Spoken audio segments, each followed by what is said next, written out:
Alors là, nous sommes à la Fondation Cartier. Magnifique photo dans l'espace, comme ça, vous voyez, comme une apparition, dorée comme une apparition. Et puis, il ira donc... alors, ça, c'est 1, 2, 3.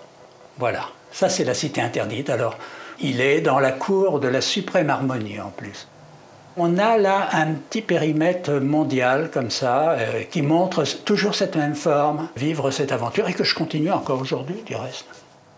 Ce pot, déjà dans l'histoire de la Fondation Cartier, a été une œuvre exceptionnelle. Elle était dans le jardin de la Fondation Cartier à Jouy-en-Josas, en tant que symbole fort de l'art contemporain.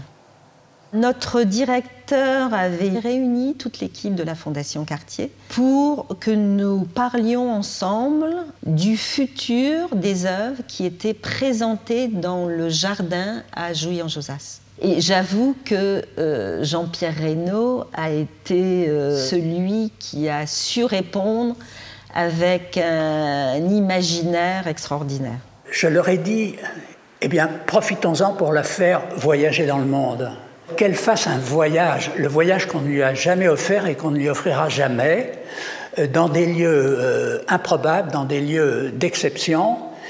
Et puis ensuite, elle reviendra à Paris et elle aura vécu des choses.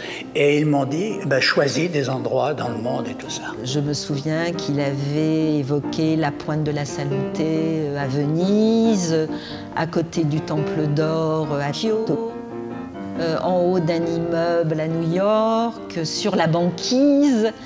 Donc il a fallu faire un choix. Dans son périple, il a été à Berlin, suspendu au bout d'une grue au-dessus de la Potsdamer-Platz, qui était ce grand espace urbanisé qui est devenu un lieu emblématique. Et c'était assez extraordinaire. La présentation a été très très courte à Berlin et ensuite Pékin. Il y a un endroit qui pour moi est exceptionnel, c'est la Cité interdite à Pékin. Dans cet endroit où aucun artiste n'a le droit de mettre une œuvre, puisque c'est un lieu sacré, cette œuvre en or ne sera pas une agression au lieu, et on a réussi donc à l'amener dans la Cité interdite. Le transport de ce pot a été une histoire très très compliquée, puisque de par ses dimensions, qu'on est à peu près à 3,89 m de hauteur sur 3,96 m sur le diamètre supérieur. On était dans un transport hors norme. L'œuvre est arrivée à Hambourg pour être chargée sur un bateau-container. Alors, la caisse ne pouvait pas rentrer dans un container. Donc elle a été, même sur le bateau, dans une situation hors norme, seule, au milieu de tous ces containers, ce qui a entraîné un sinistre important à l'arrivée de ce bateau à Pékin. Donc lorsque la caisse fut livrée à la Cité interdite, la caisse est ouverte et là, horreur, la moitié du pot est endommagée. Des pots comme ceci, le plus petit fait 3 cm. Le plus grand est celui de la Fondation Cartier qui fait 3,50 m de hauteur.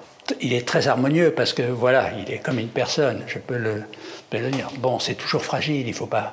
C'est la feuille d'or. Et en même temps, c'est très permanent. La feuille d'or est quelque chose comme ça, une sorte de silence et de gravité en même temps. J'ai reçu des restaurateurs chinois à qui j'ai présenté l'œuvre sinistrée. Tous ces restaurateurs chinois me disaient « Mais oui, nous pouvons restaurer, mais cela va nécessiter 1 mois de restauration. » Il nous restait par rapport à la date officielle d'inauguration que quelques jours. Et j'ai donc appelé rapidement Fabrice Gohard. Fabrice Gohard est un restaurateur très connu à Paris, puisque c'est lui qui a restauré le Dôme des Invalides. Et je lui ai dit, écoute Fabrice, il faut que tu laisses tomber tout ce que tu fais. Il faut que dans quelques heures, tu quittes Paris pour venir à Pékin avec des feuilles d'or. Fabrice Gohard avait exactement 12 heures pour restaurer le pot. Il a travaillé toute la nuit. Lorsque les officiels ont commencé à pénétrer dans la Cité interdite, on était encore en train de restaurer. On a, au dernier moment, déplacé les éléments. Donc il a pu restaurer la moitié du pot. En Chine, ça a été un rêve absolu. C'était un très grand bonheur et tout ça était très officiel. Hein. Quand le pot est revenu de Chine, la Fondation l'a offert à la France et au Centre Pompidou. Et là, on m'a mis le tapis rouge, on m'a dit,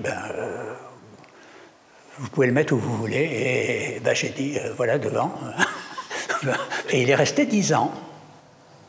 C'est moi qui ai demandé qu'on le retire. Et j'estimais qu'on ne le voyait plus. Et ce que je vous propose, c'est de le mettre à l'entrée des expositions.